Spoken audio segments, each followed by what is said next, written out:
Welcome to Hood Champion Boxing and Sports. In boxing, you find a way to win or you find a way to lose. And for Jaron Ennis,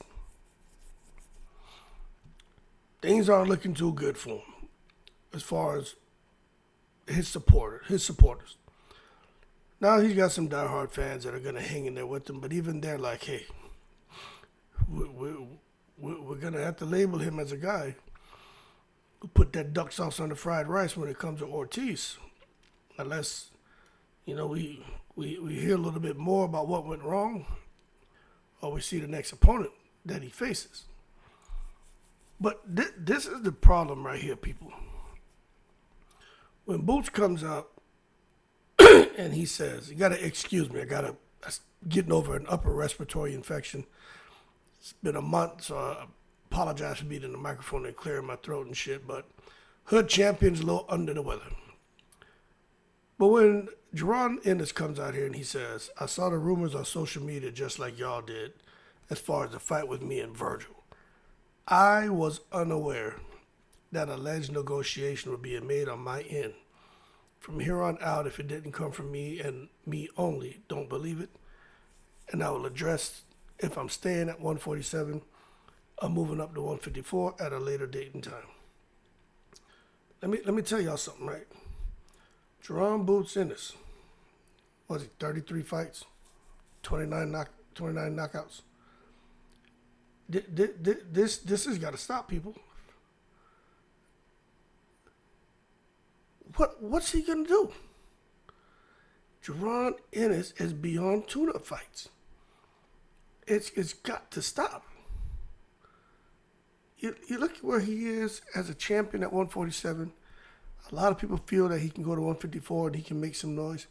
But Eddie Hearn sounds like he's a little bit reluctant to really push Jaron Ennis in there with the Wolves, with those monsters up at 154, because he wants to protect his investment. He really wants for Jaron Boots Ennis.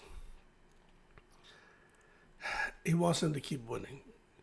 But even Eddie Hearn knows with Jaron Boots Ennis approaching, he ain't too far from 40 professional fights, people, and hasn't really fought elite opposition. Now, we've heard people ridicule Jaime Munguia. They've ridiculed Zurdo Ramirez. They've ridiculed Deontay Wilder. And they say, okay, 40 wins against who? You know what I'm saying? And they're doing the same thing to Jaron Ennis. But Eddie Hearn's got to be very careful, because this thing about if Jaron Boots Ennis goes to 154, probably have him take a one or two tune-up fights. Let me tell you, you know what a tune-up fight is?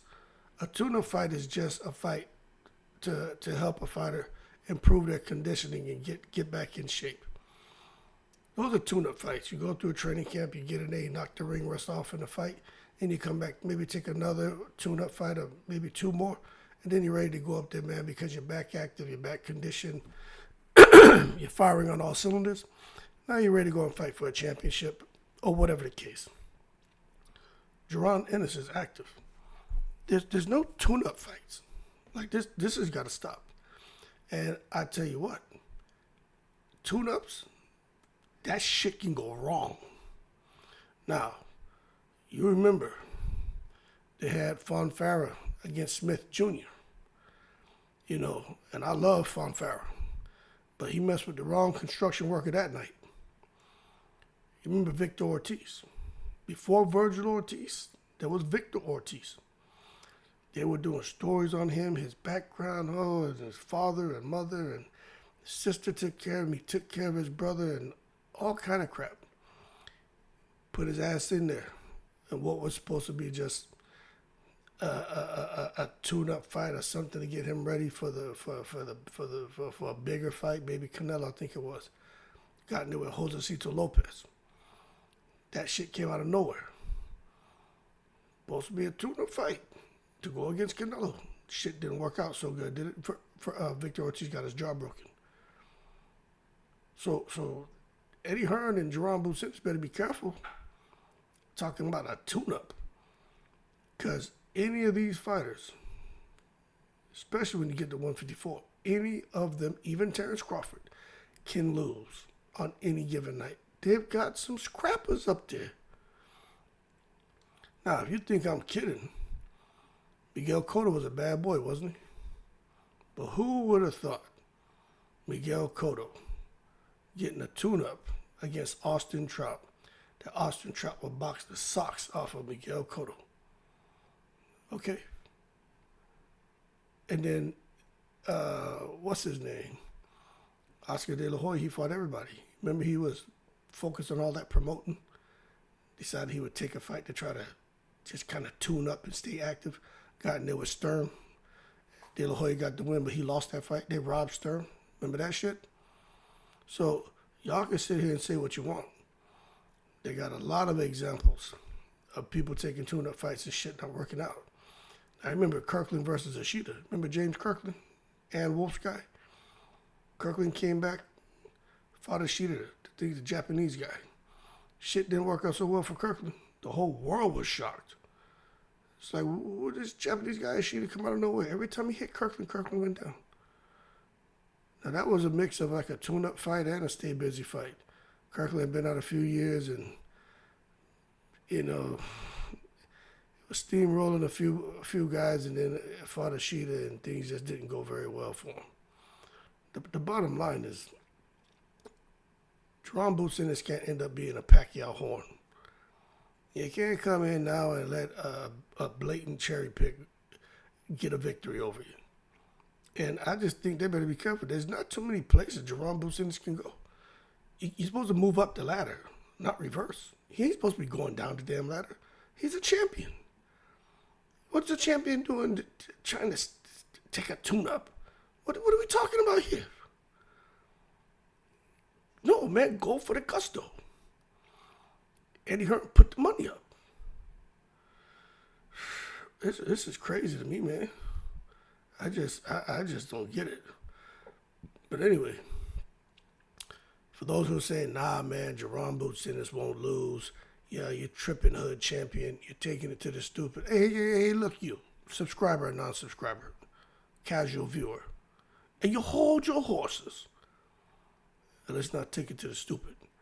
Because if a prime Mike Tyson can lose to Buster Douglas,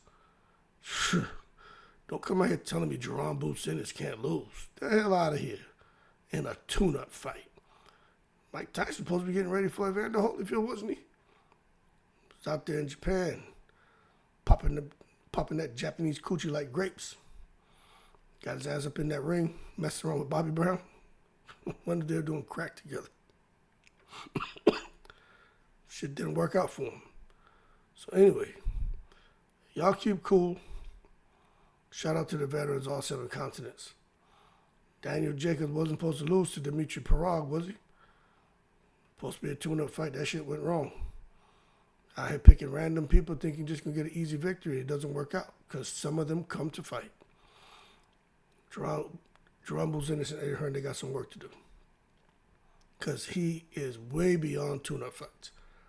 He needs to be in real fights with elite opposition, especially if he wants to run around here and say that he's the best at 147, 154, and 160. If he's going to say he'll beat this person, knock out this person, people are scared to fight me. Okay, my man, you had an opportunity to set it off with Virgil Ortiz.